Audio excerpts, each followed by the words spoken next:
क्या कभी ऐसा ख्याल आया है कि पैसे की चिंता से पूरी तरह आज़ाद हो जाएं? आज हम उन आसान लेकिन बहुत ही पावरफुल नियमों को समझेंगे जो किसी को भी फाइनेंशियल एंग्जाइटी से फाइनेंशियल फ्रीडम तक ले जा सकते हैं। चलिए शुरू करते हैं। आगे बढ़ने से पहले एक छोटा सा सवाल खुद से पूछना जरूरी है। क्या पैसा हमें कंट्रोल कर रहा है या हम पैसे को? इस सवाल का जवाब ही इस सफर का पहला कदम है। देखिए, फाइनेंशियल फ्रीडम का मतलब लाखों करोड़ों कमाना नहीं है। इसका असली मतलब है जो भी पैसा हमारे पास है उसे सही तरीके से इस्तेमाल करना जानना।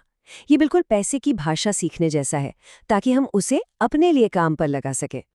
इस सफर का सबसे पहला और सबसे जरूरी पड़ाव है सही माइंडसेट बनाना, क्योंकि पैसा कमाने से भी पहले पैसे के खेल को समझना बहुत जरूरी है। तो पहला नियम, सिर्फ ज्यादा इनकम के पीछे नहीं भागना है। फोकस इस बात पर होना चाहिए कि पैसे को लेकर हमारी समझ कितनी है। जब हम ये जान जाते हैं कि पैसा काम कैसे करता है, तो कम इनकम से भी ज्यादा वेल्थ बनाई जा सकती है। और यहीं पर आता है एक और बहुत जरूरी नियम। पैसे को कभी मंजिल नहीं समझना चाहिए। पैसा तो सिर्फ एक टूल है, एक औजार। बिल्कुल वैसे ही जैसे एक हथौड़ा घर बनाने के काम आता है, पैसा हमारे सपनों को हकीकत में बदलने और हमारे भविष्य को सुरक्षित करने का एक जरिया है। अच्छा, अब बात करते हैं कर्ज की। कर्ज, जानते हैं, एक दोधारी तलवार की तरह है। अगर इसका इस्तेमाल समझदारी से किया जाए, जैसे घर या बिजनेस के लिए, तो ये एक इनाम है जो वेल्थ बनाने में मदद करता है। लेकिन अगर बिना सोचे समझे क्रेडिट कार्ड जैसी चीज़ों पर खर्च किया, तो यही कर्ज एक सज़ा बन जाता है जो हमें कर्ज के जाल में फंसा सकता है। ठीक है, तो माइंडसेट तो सेट हो गया। अब बात करते हैं एक्शन की। देखते हैं कि पैसे को सही तरीके से मैनेज करने का एक्शन प्लान क्या होना चाहिए। तो दूसरा नियम है, अपने हर एक रुपए को कोई ना कोई काम सौंप दो। मतलब बजट बनाओ। वरना होता क्या है, महीना खत्म होता नहीं कि पैसा गायब हो जाता है और हमें पता भी नहीं चलता कि आखिर वो गया कहाँ।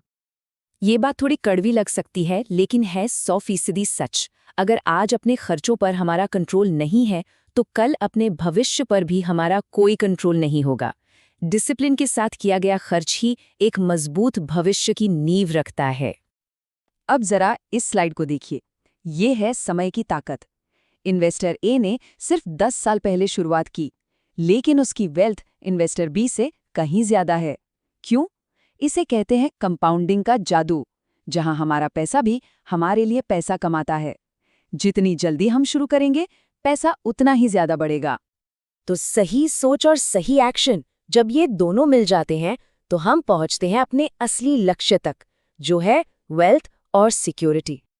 यहाँ एक बहुत जरूरी फर्क समझना होगा सेविंग और इन्वेस्टिंग में। बचत करना यानी सेविंग्स हमें बुरे वक्त में सुरक्षा देती हैं, ये एक डिफेंसिव गेम है। लेकिन असली फाइनेंशियल फ्रीडम आती है इन्वेस्टिंग से, जब हमारा पैसा हमारे लिए और पैसा बनाना शुरू कर देता है। ये एक ऑफेंसिव गेम है। तो सवाल है कि सुरक्षा के लिए कितना पैसा चाहिए।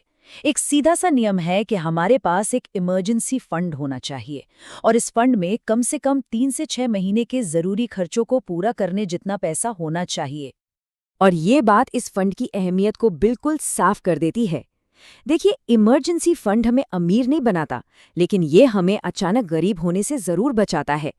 जब कोई नौकरी जाने या मेडिकल इमरजेंसी जैसी मुसीबत आती है, तो ये फंड एक ढाल की तरह काम करता है और हमें अपने इन्वेस्टमेंट तोड़ने नहीं पड़ते।